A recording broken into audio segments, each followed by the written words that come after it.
All right, how we doing? I'm Andy Malfrino. This is Drag the Lake. Let's talk about this new Chelsea Grin album because I had a fun little experience with this today because I woke up and like usually in the morning I wake up and just you ever have like right when you wake up just everything you've ever been mad about just fucking just gangs up on you and like sucker punches you. You ever have that? Well, that's how my morning started. But thankfully, I was going to the gym, and in the gym, what I like to do, there's a lot of people there. They're getting social. They're talking. They're being personable. Shit like that. I like to go in the corner, work on my bench press, and blast metalcore and hardcore music. And thankfully, my buddy, shout out Tyler Languelies, however the fuck you say his goofy ass, stupid ass French name. I love you, Tyler. He's my dude who keeps me locked into what's new in music and shit. He was letting me know there's new Chelsea Grin, so I'm all fucking miserable about life, and I'm like, oh yeah, there's new Chelsea Grin, so I fucking throw that on. It's exactly what I needed. Suffer in heaven? No chance. Not today, boys. I wasn't suffering at all. Chelsea Grin was making me goddamn happy today, because that's why I like listening to this music. I can tend to be like pessimistic and angry and fucking pissed off about shit, and then it's just nice to have a music that kind of like matches up with your mood. The timing of it almost felt on purpose. You know what I mean? It was just like, it's like Chelsea Grin knew I was going to be a grumpy fuck this morning, and we're like, don't worry, we're going to have some tunes that sounds like the devil shitting himself in the bowels of hell. And I mean that in a good way. Chelsea Grin. Because honestly, the devil shitting himself is pretty fucking metal. And that's what this album is. This whole album is pretty fucking metal. It's pretty heavy. It's like dude, it's funny. For like the longest time, I never liked the screechy Gollum lyrics. You know what I mean? Like the Gollum Schmeagol lyrics, or I should say vocal stylings, not so much lyrics, but vocal stylings where you sound like fucking, you sound like Gollum right after or Schmeagol right after. Which one was the good one? I don't remember. I haven't watched The Lord of the Rings in forever. And then I met my wife, and she was all just like, Lord of the Rings suck ass. And I was like, they do. And then I was like, yeah, because I want to bed you, milady. So I'm going to agree with you that the Lord of the Rings suck ass. And I haven't thought about the Lord of the Rings in a really long time, whether they're good or not. So I can't remember which one was good and which one was bad.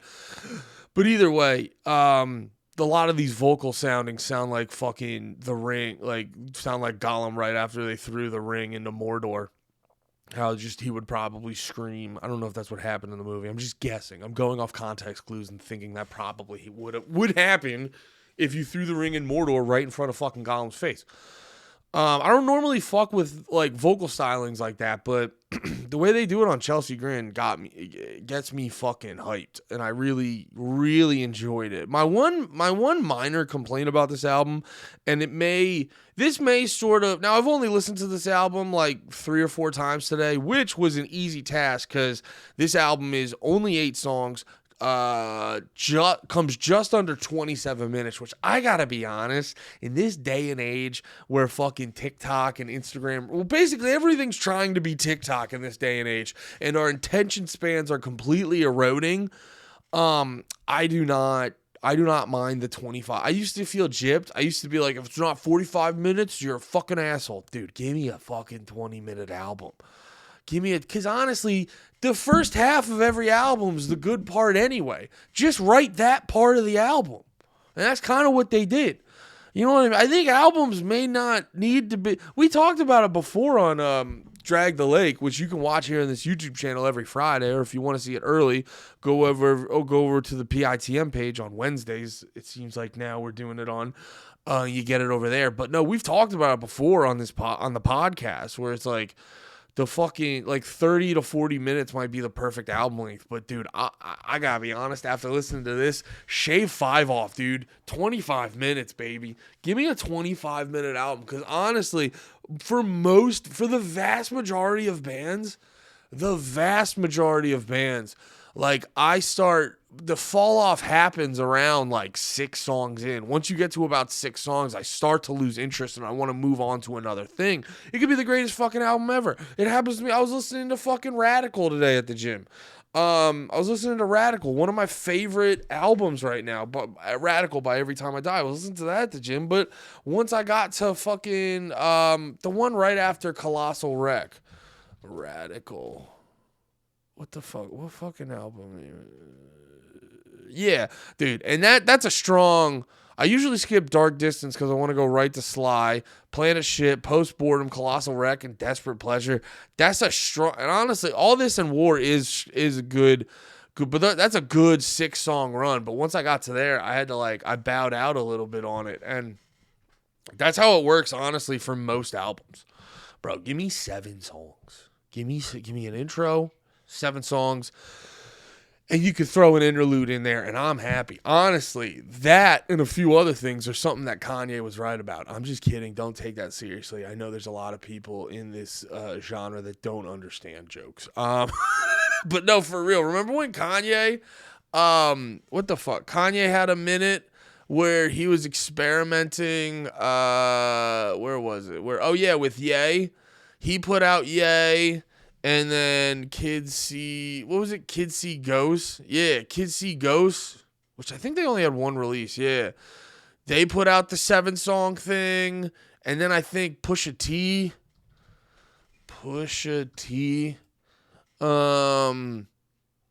the fuck? Yeah, Daytona. That had 7 songs. Yeah, there was a good string of 3 or 4 albums a while ago that Kanye, it was a bunch of people who were doing stuff. How long was this? Oh, this one goes back to 12. No, there was a good string of albums where Kanye was heavily involved with them, and he was like, yo, dude, we're just doing 7 songs because I think it related to Jesus or something. We're only doing 7 songs, but I gotta be perfectly honest, unless it's like if you got a heavy concept album or something like that, dude, I'm honestly happy at this point in my life with the way my attention span has eroded.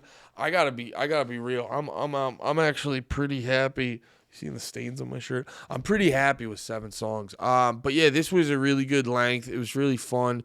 It was really heavy. Like I said, musically.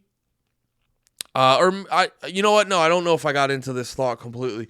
Musically, it did come off a little bit repetitive, but it's sort of you know what I mean? It's like if you had pizza every night for 3 or 4 days. You're after the 4th day, you're kind of we're still having pizza, but it's still pizza. It's still good. You know what I mean? There's worse thing to have. You know, it's at least it's fucking hitting every night. Now you may get a little bored of it after a certain point, but that's honestly where the 26 minutes helps it out. But besides that, it's my only minor complaint. Definitely some good music to listen to while you're fucking pissed and you're mad at the world and you realize every decision, most of the decisions you made in life were wrong. And now you're too old to fucking backpedal on that, and it's going to be hard to fix those. So if that's your current mood, Suffer in Heaven is a good album to check out by Chelsea Grin. Yeah, thank you. I love you all. Subscribe to my channel and fucking call your mother. Be about it. Peace.